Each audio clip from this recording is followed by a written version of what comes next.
Hello guys, good morning. Welcome back to another video of Lakshmi বাচ্চা blog. তো আশা করি তোমরা সবাই ভালো আছো আর আমরাও কিন্তু ভালো আছি। আর আজকে যে ব্লগটা শেয়ার করছি সেটা কিন্তু অনেক দিনের পুরনো।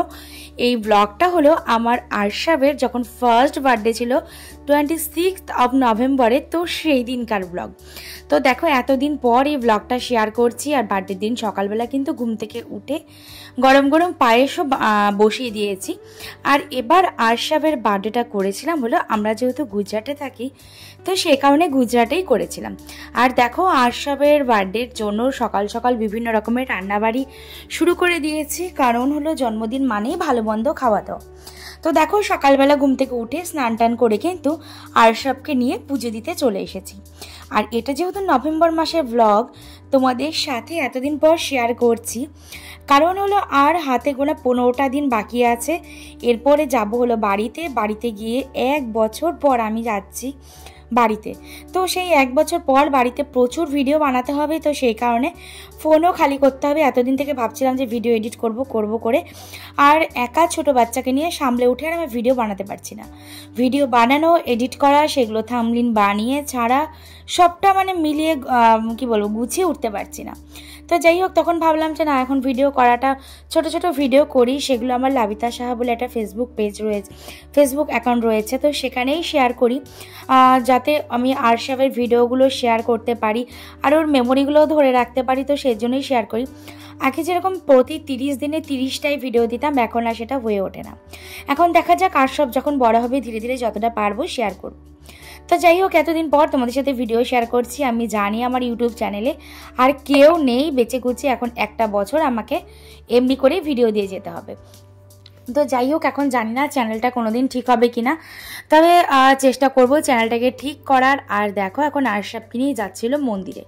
তো দেখো আরশাব কিন্তু গাড়ি চালাচ্ছে, ও কিন্তু খুবই দুষ্টু হয়ে গেছে। আর আমার মনে হয় যেন খুব তাড়াতাড়ি গাড়ি চালানো শিখে যাবে। দেখো ও কিন্তু সবটা বোঝে, ও মানে এতটাই দুষ্টুমি করে যে কি আর বলবো। আর দেখো ওর পাপাও কিন্তু ওকে বেশ ছেড়ে দিয়েছে। আর গাড়ির কোথায় কোন লাইট জ্বলবে, কোথায় দিয়ে কি করতে হবে, কোথায় গিয়ে চাবি খুলতে হবে, চাবি দিতে হবে, সবটাই ও জানে। তো যাই হোক, তোমাদের সাথে এতদিন পর ভিডিওটা শেয়ার করছি। আমার তো নিজেরই লজ্জা লাগছে যে এতদিন পর ভিডিওটা শেয়ার করছি। আর যাই হোক, মাঝখানে ভেবেছিলাম যে হিন্দিতে ভিডিও ব্লগগুলো শেয়ার করব, তবে হিন্দিতে মানে টুকটাক ভাষা সেটা দিয়ে কাজ হয়ে যায়, কিন্তু ব্লগ এডিট করতে যখন বসি হিন্দিতে তখন আর আমার সেটা ভিডিও এডিট করা হয় না এই হিন্দিতে ভিডিও এডিট করার জন্য।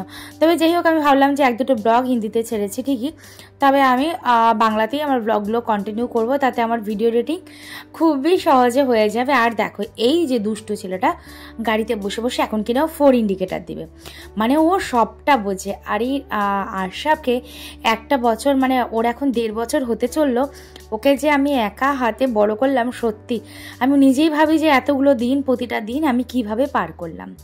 তো দেখো এত কথা বলতে বলতে কিন্তু চলে এসেছি মন্দিরে। আর আমার একটুখানি শারীরিক অসুস্থতার জন্য আমি মন্দিরে যেতে পারিনি। তো যাই হোক, এরা পাপা আর বেটু মিলে মন্দির থেকে পুজো দিয়েও চলে আসছে। আর আরশাবের এটা যেহেতু 1 বছরের ভিডিও, তো ও কিন্তু এখন ধীরে ধীরে আরেকটু বড় হয়ে গেছে, তো সেই ভিডিওগুলো শেয়ার করব।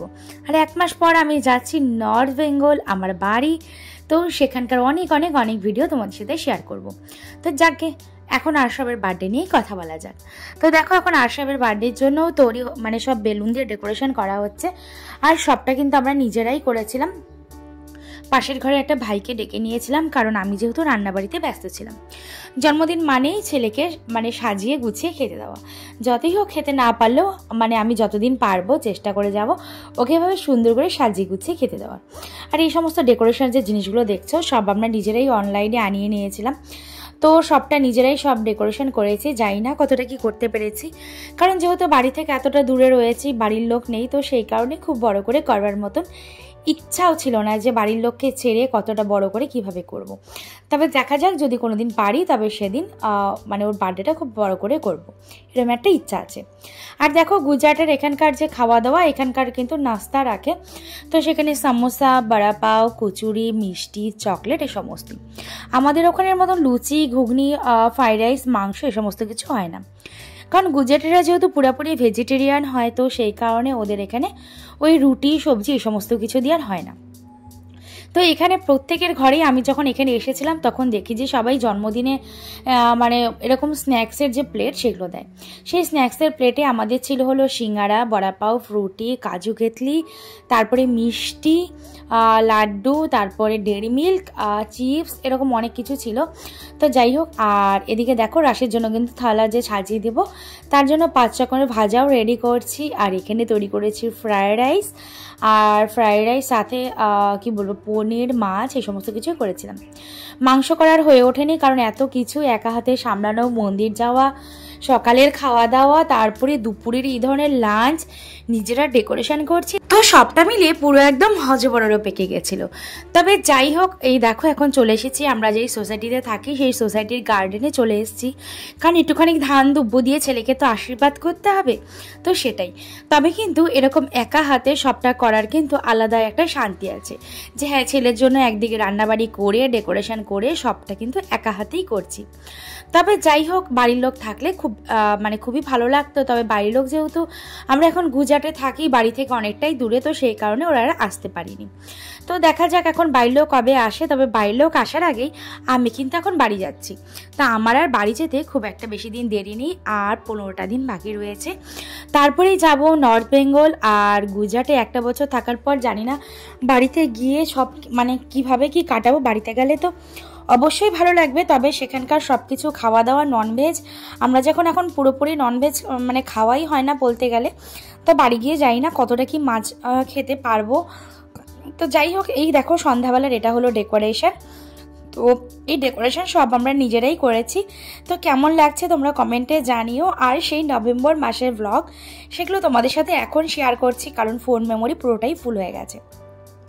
আর দেখো এটা হলো রাশের যে খাওয়ার থালি, সেটা আমি ওকে সাজিয়ে গুছিয়ে দিয়েছি। ভাত, ফ্রাইড রাইস, 5 রকমের ভাজা, ডাল, পনির, মাছ, পিঠে, পুলি, পায়েস, সবটাই কিন্তু নিজে হাতে করেছিলাম। আর এই দেখো রাশকে কিন্তু আমি নিয়ে মানে খাওয়াতে বসে গেছি। ভাবলাম যে সব কিছুই ওকে একটুখানি দেই। এই পিঠেগুলোও কিন্তু নিজে হাতে বানিয়েছি, সবটা কিন্তু মাথায় রেখেছি হ্যাঁ ছেলের জন্মদিন, ছেলেকে বানিয়ে দিতে হবে। তো যাই হোক, এদিকে রয়েছে রাশ লেখা, এই লাইটটাও আমরা নিয়ে এসেছিলাম, কারণ রাশ হলো ওর নিক নেম, কারণ ওর জন্ম হয়েছিল রাস পূর্ণিমার দিন। তবে দেখা যাক, এর পরের বছর থেকে ইচ্ছা আছে যে এরকম থালা সাজিয়ে ওকে রাস পূর্ণিমার দিন করেই খেতে দেবো, কারণ ওর নাম যেহেতু রাস পূর্ণিমার থেকে রাখা হয়েছে। তো সেই কারণে 26 নভেম্বর তো যে কোনো দিনই আসবে, তবে সেই দিন কিন্তু রাস পূর্ণিমা পড়বেন। তো সেই কারণে ভেবেছি যে রাস পূর্ণিমার দিন করেও ওকে এরকম থালা সাজিয়ে খেতে দেবো, আর ওই দিন আমরা ওকে এভাবে ধান দুব্বো দিয়েও আশীর্বাদ করব। আর যে বার্থডে সেলিব্রেশন সেটা 26 নভেম্বরেই করব। দেখো সবটা গুছিয়ে এখন নিজে রেডি হয়ে এখন ছেলেকে কিন্তু খাওয়াচ্ছি। আর ওর ছিল সেদিন খুব জ্বর, জানি না এতদিন জ্বর ছিল, তবে জন্মদিনের দিন হঠাৎ করে সকালবেলা থেকে কোথার থেকে জ্বর চলে এলো। সেই জ্বরের মধ্যেও ছেলেটা ওর বার্থডেতে এত সুন্দরভাবে এনজয় করেছে, আর আমাদেরকেও একটা ফোঁটাও একটুখানিকেও কষ্ট দেয়নি, কারণ একটুকু কান্না কাটি কিচ্ছু করেনি। ওর যতটা দেওয়ার তার থেকেও 100% আমাদের 1000% ও দিয়ে গেছে। সবার সাথে ফটো তোলা, সবার সাথে খেলা, হাসি মজা সবটাই কিন্তু করে গেছে। ওকে আমরা জন্মদিনের এই টাইমটার আগেও ওষুধ খাইয়েছি, তারপরে ওষুধ খাইয়েছি, মানে ওকে ওষুধ খাইয়ে কিন্তু ঠিকঠাকভাবে রাখা হয়েছে। তো জন্মদিনের পরের দিনে আবার জ্বরটা চলে গেছে, তবে ভাগ্যিস ও কান্নাকাটি করেনি, তাহলে সেই জন্মদিনটাই পুরোটা নাজেহাল হয়ে যেত। তবে যাই হোক, সবটা তোমাদের সাথে সন্ধ্যাবেলার ব্লগে শেয়ার করব। আর ওকে দেখো এখন বিকেলবেলা আমি খাওয়াতে বসেছি, আরও সেরকম কিছু খেতেও চাইছিল না, আর একটুখানি নোনতা নোনতা দেখে সব কিছু টেস্ট করাচ্ছিলাম। চলো তবে টাটা, তোমাদের সাথে দেখা হচ্ছে সন্ধ্যাবেলার ব্লগ।